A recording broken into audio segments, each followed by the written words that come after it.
Welcome, everybody. It's time for another edition of Sales Pipeline Radio. So grab your board. We're going to catch the latest wave and ride it along with Matt Hines here of Hines Marketing. Welcome, Matt. Hello, Paul. How we doing? Okay. You sound like you're far away or in some remote location.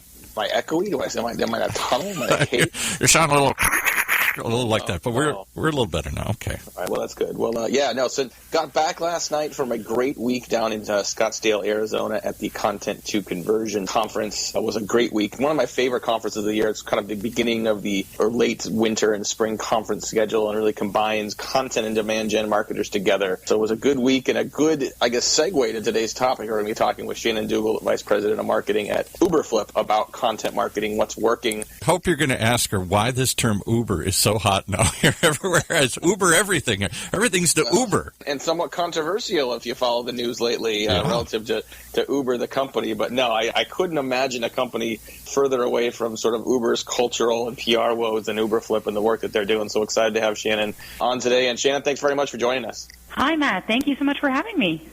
Now, you were down at this conference as well, and I know you just got back last night, this morning, and so probably like a lot of us kind of working on fumes to finish off the week here. But it was exciting for me to see the continued advancement on content, the continued investment in content. I think more and more companies, especially in B2B, are realizing the importance of content marketing to their efforts. We'll talk a little bit here about the study that we did in the fall that kind of looked at the content that's working and the features that are separating great, effective content from others. But, in your position, running marketing for a content marketing company, what are you seeing in the field, especially as we now sort of get our sea legs under us for 2017? What are some of the trends in content marketing that are most pronounced right now? It's very interesting being a marketer who is marketing to marketers in the content world. You definitely see a big spectrum. So you see those on the cutting edge and you see those that are up and coming. So it's definitely interesting out there. Definitely seeing overall that B2B marketers believe that content is important, and it's more important than ever, which is not surprising. You can't have paid, owned, or earned marketing without content. So definitely get that that's an awesome trend that we're seeing to continue to increase. And you know what? It's interesting because I was reading a study the other day. It was CB that said 84% of B2B marketers are planning to increase their investment in content in 2017. So you definitely see that people are looking at continuing this trend. And they also noted that 55% of B2B marketing budgets are spent in some form of content investment. So we are seeing that there's a lot of value put into marketing, but I would also say, though, that we're hearing from a lot of B2B marketers that they're just not getting the value out of content that they thought they would, that they say that their content is underperforming. And so to me, this kind of means two things.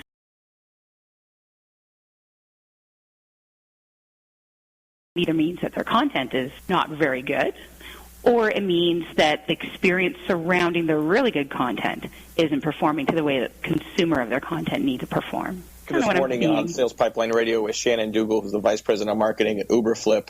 Yeah, I think the CEB data is really interesting. I think you've got people spending a lot more money on content marketing, investing more in content efforts. On the downside of that, we're seeing companies that aren't able to really measure the impact. They're not seeing the result.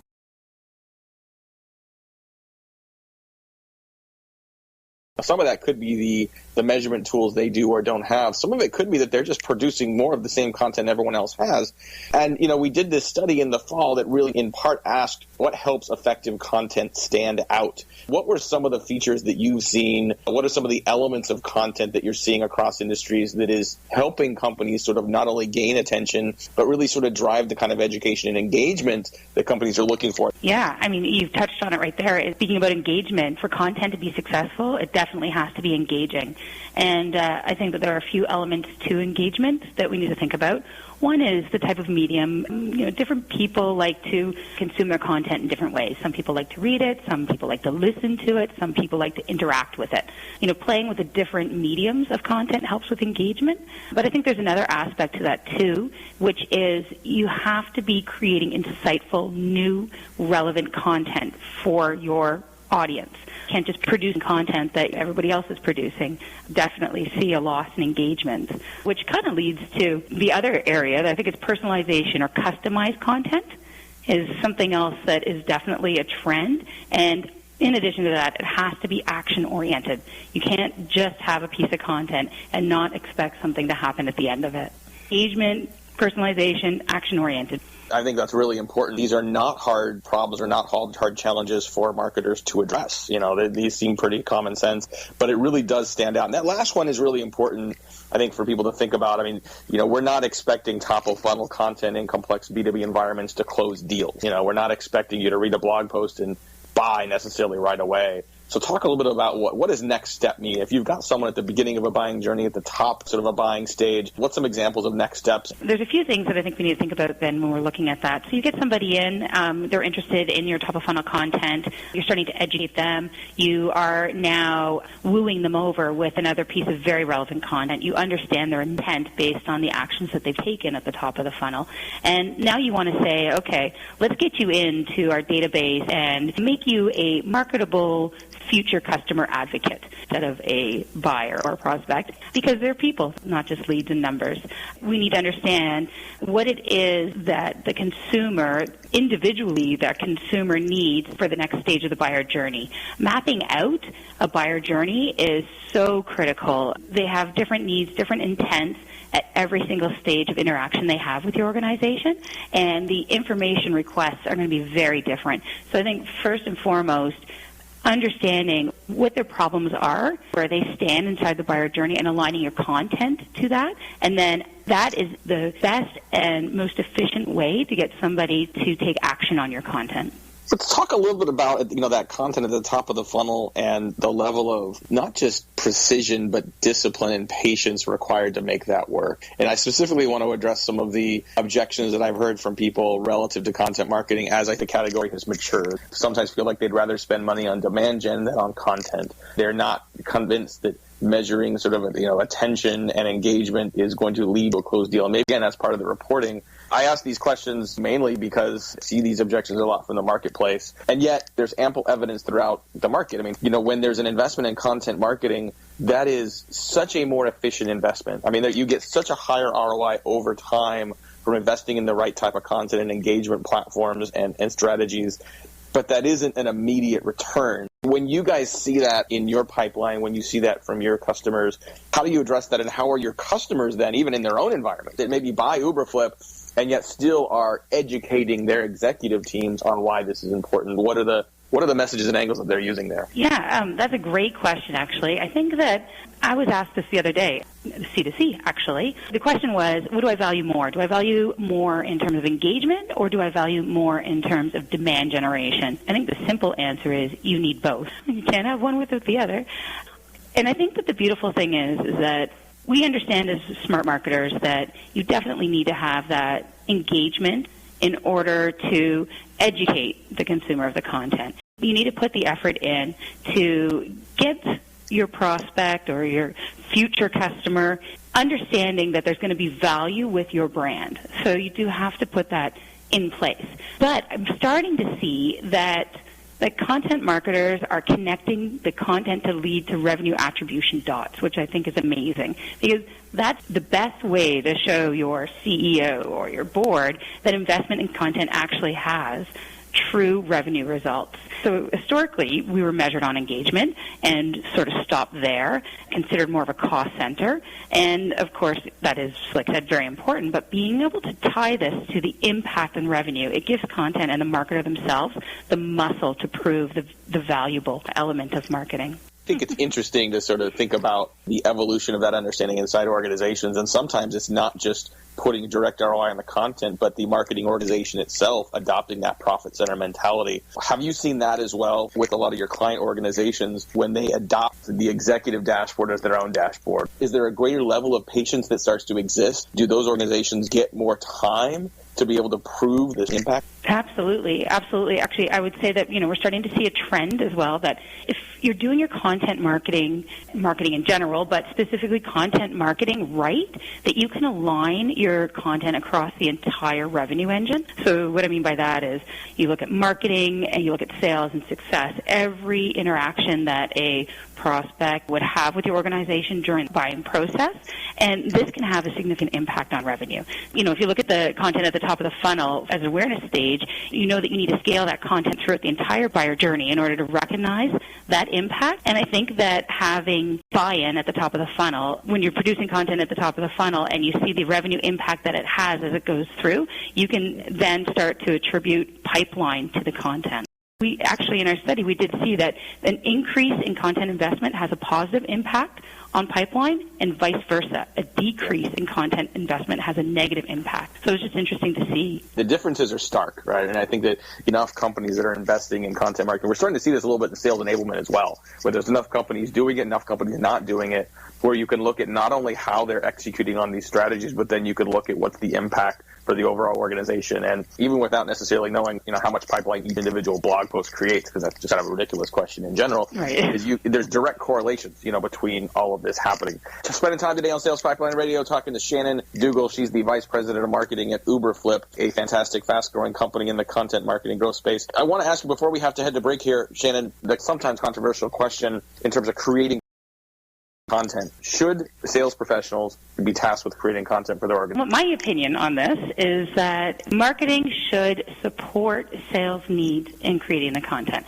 So I love the idea, we're just talking about marketers owning the entire buyer journey as it relates to content. And if we do that right, then we can affect the entire revenue engine. And part of that is making sure that we're not working in silos in terms of our voice and message and brand that gets to that person who's going through the buying journey. So I think that the marketer can own the buyer journey in terms of content. They create content at the very beginning of the journey, and they can then support through sales enablement, create the right content for the consumer of that content during, the engagement stage all the way through to the consideration stage. Then there's that one consistent voice and experience that buyer has throughout the journey. And I think that it also alleviates the pressure that sales has in order to produce the content. They are building the relationships with sales, and if they have access to the right content, they can just grab that, share it with them, and it just makes seamless experience for the consumer of the content. We got to take a quick break, pay a few bills. We'll be right back in a couple of minutes with more with Shannon Dougall from Uberflip, talking about content marketing, a lot more about where we think this is going, how companies can stay ahead of the curve, how companies that feel like they're underinvesting can and should get started, and much more. We'll be right back. Sales Pipeline Radio.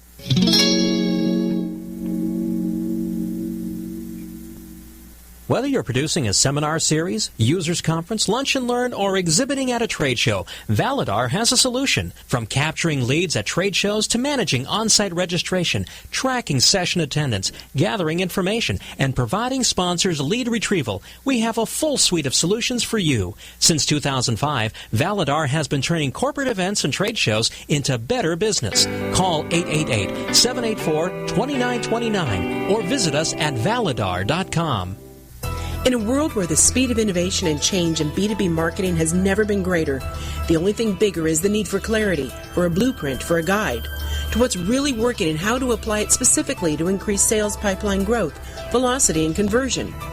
That's what you'll find in the Modern Marketer's Field Guide. Download it free at HeinzMarketing.com. Okay, let's pick it back up with Matt and his guest. Thank you, Paul. Hey, Paul, I forgot to ask you, with the weather situation, is the drama of Sales Pipeline Radio so far this year. Paul, our producer, works out of Southern California, which, as many of you know, has been in a severe drought, and in the last month has been in the opposite situation. Yeah. How are we doing down there? Well, today the sun is out, the skies are clear and blue, and we're assuming that the worst is behind us, but you never know. One more storm could be right around the corner here. Well, I'll tell you, I will be down there a week from today for a short visit. So when I think of Southern California, when I think of flying into LAX, I do not want flooded runways. So if you can keep that stuff at bay for a little bit, that'd be fantastic. But, all right, we'll work on that. I appreciate that. We would not be the same Sales Pipe Radio without you, Paul. Thanks you for all the hard work you do. Thank you for everyone for joining us each week. We are live every week Thursday at 2:30 Eastern, 11:30 Pacific. You can also subscribe to Sales Pipeline Radio directly to your favorite podcast player. We're available in the iTunes Store and Google Play. And you can catch every episode of Sales Pipeline Radio. I believe we're somewhere around episode number 58. I look at some of my favorite podcasts, and they're somewhere in the mid-hundreds. They're just way, way ahead of us. But, better late than never. So every episode on demand at salespipelineradio.com. If you like our conversation today with Shannon Dougall talking about the future of content marketing and want to share that episode with your colleagues, with your friends, with your peers, you can catch that on the podcast, on the website. We'll have a breakdown and a transcripted version of this conversation on our blog at HeinzMarketing.com. So Shannon Dougall, Vice President of Marketing at Uberflip. For companies that had a content strategy, but it's really more sort of random acts of content, right? They do a blog post here or there, and they occasionally might do a webinar. There's no cohesive strategy. Like, how do you get started with developing that? I think a lot of people may look at that like other initiatives. They're not doing sales enablement and others, and they get flustered and aren't really sure where to start. What's the roadmap to getting up to speed here? Great question. First of all, you need to look at what the objective is with your content strategy. Are you trying to influence revenue in the end? And if that's the case, what type of content do you need in order to do that, and how can you scale that content across the entire buyer journey? So I think there's the tip of the day is you can create content for the top of the funnel, especially insightful pieces. So let's just say you've recently done a webinar or created an ebook. I think from that content, you need to figure out how you can repurpose that content for later stages in the funnel. So I have an example. We created an ebook series, The 4 Pillars of Content Marketing.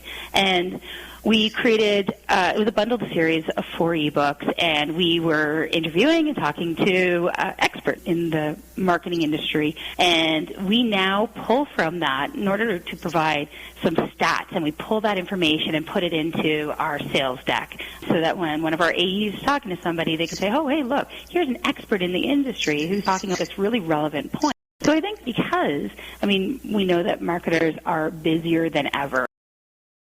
There was a stat that I'd heard 60% of marketers delay going to the washroom in order to finish a project that they're working on. So we're not even taking time to go pee anymore. So I think that we need to figure out a way to go pee. And in doing so, if we start to consider creating content through the entire buyer journey, that sounds like big content, just like big data, big content. We can't be producing that much content. So what we need to do is we need to scale the content across the entire buyer journey. Yeah, and I think a lot of people, there's a good stepping stones to sort of getting into the process of building out and really growing a content marketing program. You're never really done. I think maturing great content marketing programs, you got to make what you're doing unique. And I think, the other thing a lot of people forget is, when you're starting out, important is not that you're churning out a ton of content, but that you understand your target audience, you understand stages of the buying journey, and that you're putting good content in front of some folks. And in many cases, and I think this speaks well to the platform that Uberflip offers you, this isn't just content you're creating. This can be content you're curating from other places where you become the hub. You become the source of a diverse, comprehensive, and highly valuable set of content that keeps your customers engaged. I couldn't agree more. Okay.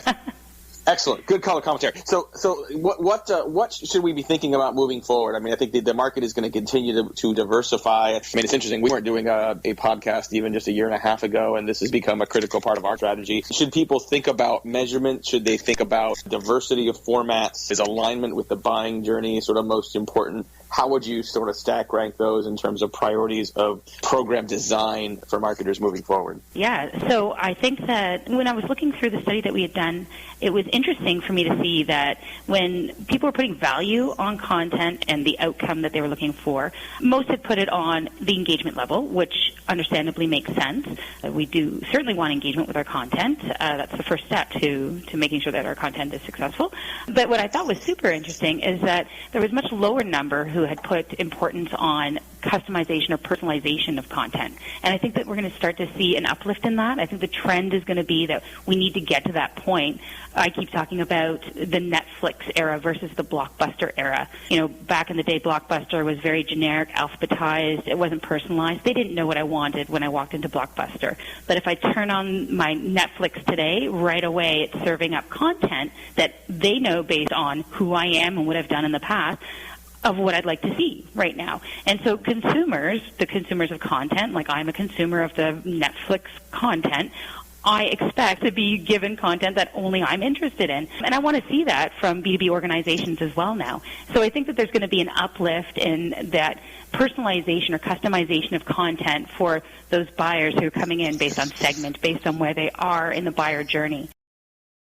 So I would say that that's probably the direction, and it definitely will take some orchestration. I mean, it's definitely going to get to the point where you need to determine mapping out that content to the buyer journey based on segment, and maybe even going deeper and pulling information that you have in your database to determine, what it is that they spoke to last, and then serving up content that's relevant to that. So I think personalization is going to definitely take a huge step forward in that. Mind you, at the same time, I would say that we need to continue to evolve what we do in terms of content to elevate engagement. Again, in the study, it was interesting to see that I think it was 75%, I'm pretty sure it was 75% of consumers of content don't find that the content they're reading very engaging, and yet 76% of the content creators felt that their content was very engaging. So there's a big disconnect there. So I think, right? Yeah, so we referenced this research a couple times, and we've got a couple more minutes here as we wrap up with Shannon Dougall, Vice President of Marketing from Uberflip. If you go to uberflip.com and you go to the webinar page, you can see we called it Uncover the B2B Marketing Trends That Matter. You can see an on-demand video of that sort of summary of a lot of the research. Just really quickly as we wrap up, also, just I guess in 15, 20, 30 seconds, give people a sense for what is Grade My Stack, what offers that, and where can people find it? Oh, yeah, absolutely. So Grade My Stack, you can enter in whatever tools you're using in your stack, and it will produce a report that tells you how your stack stands up against what we think the best practices are. It identifies if there's any white space in your stack and recommendations for how you can create a solid stack. So grademystack.com. Yeah, guys, to catch that is www.grademystack.com. Definitely check that out. If you want to learn more about the Content Marketing Trends Research Report, go to uberflip.com, find the webinar page. You'll find an on-demand version of that report as well. Want to thank very much our guest, our travel-weary guest, Shannon Dougall, Vice President of Marketing from Uberflip, for joining us today. If you want to catch a replay of this event and learn more, share this with your colleague. You can certainly find that on salespipelineradio.com. We will be back again live next week, 2:30 Eastern, 11:30 Pacific, with more leaders in the sales and marketing space sharing what's working today and working tomorrow to help you close more deals between now and then. On behalf of my great producer, Paul, this is Matt Hines. Thanks for joining us on Sales Pipeline Radio. You've been listening to another episode of Sales Pipeline Radio with your host, Matt Hines of Hines Marketing, part of the Funnel radio channel for at-work listeners like you.